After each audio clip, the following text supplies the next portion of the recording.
Everyone laughed when he accepted the job.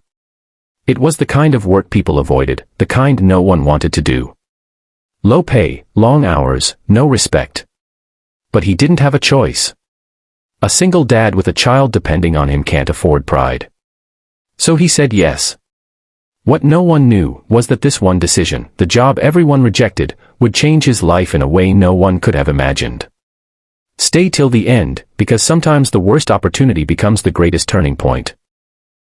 The morning air felt heavier than usual as Imran stood outside the small office building, holding a folded paper in his hand. It was a job listing, one that most people would have ignored without a second thought. The position was for overnight maintenance in an old warehouse on the edge of the city, a place known for being difficult, exhausting, and underpaid. People said it was too demanding, too risky, too lonely. But for Imran, none of that mattered. What mattered was that he needed work. Ever since his wife had passed away, life had been a constant struggle. He had become both mother and father to his young daughter, Aina, who looked at him with complete trust, unaware of the pressure he carried every day. Rent was overdue, bills were stacking up, and opportunities were limited. He had tried everything, day jobs, temporary work, even selling small items, but nothing lasted. So when he saw this job, he didn't see its flaws. He saw a chance. Inside the office, the manager looked at him with mild surprise, almost as if he didn't expect anyone to show up. "You're here for the warehouse job?" he asked. Imran nodded. The manager explained the conditions honestly. Long hours, night shifts, physical labor, and almost no supervision. Most people quit within a week. Some didn't even show up after the first day. Imran listened carefully and then said something simple, "I'll do it." That answer alone seemed to settle everything. The job was his. That night, Imran arrived at the warehouse. The building was old, quiet, and slightly intimidating, with dim lights and long empty corridors that echoed with every step. His task was simple but exhausting: cleaning, organizing, fixing small issues, and making sure everything stayed in order. There was no one to guide him, no one to check on him. Just him and the silence. The first few nights were the hardest.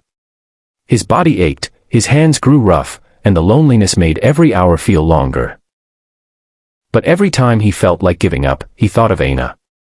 Her smile, her laughter, the way she held his hand like he was her entire world. That was enough to keep him going. Slowly, he began to notice things others hadn't cared about. Broken equipment left untouched, inefficient storage systems, wasted space, and problems that had been ignored for years. Instead of just doing his job, Imran started fixing things. Not because he was told to, but because he cared. Night after night, he improved small details, making the warehouse run more smoothly without anyone even realizing it. For him, it wasn't just a job anymore. It was a responsibility. What he didn't know was that someone was watching. Weeks passed, and the warehouse slowly transformed. What was once disorganized and inefficient began to operate more smoothly. Deliveries were handled faster, equipment worked better, and overall performance improved. The changes were subtle but powerful, and eventually, they caught attention. One morning, the company's owner decided to visit the warehouse personally after reviewing unexpected improvements in reports. He walked through the building, observing everything carefully, noticing the difference. "Who's responsible for this?" he asked.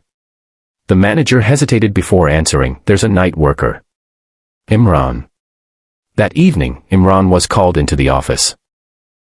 He felt nervous, unsure if he had done something wrong. When he entered, he saw the owner sitting there, reviewing files. The room felt different, more serious. "You've been making changes," the owner said. Imran hesitated before nodding. "I just tried to fix what I could," he replied honestly. The owner leaned back, studying him. "Do you know how much money these changes have saved this company?" he asked. Imran shook his head. "A lot," the owner said. "More than we expected from someone in your position." There was a moment of silence before the owner continued. "Why didn't you just do the job you were given?" Imran looked down briefly before answering. "Because if something can be better, it should be." That simple answer carried more weight than any formal explanation. The owner smiled slightly, recognizing something rare: dedication without expectation. From that moment, everything began to change. Imran was offered a better position, one that matched his effort and mindset. His salary increased, his hours improved, and for the first time in a long time, he felt stability. But more importantly, he felt seen. At home, Aina noticed the difference too. Her father smiled more, worried less, and finally had time to sit with her, to listen, to be present. Life wasn't perfect, but it was better. And it all started with a job no one wanted.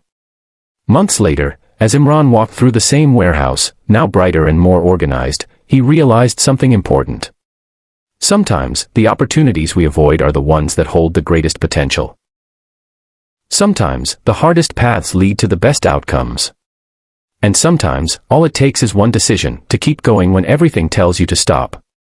Because in the end, success isn't about finding the perfect opportunity. It's about making the most of the one you have.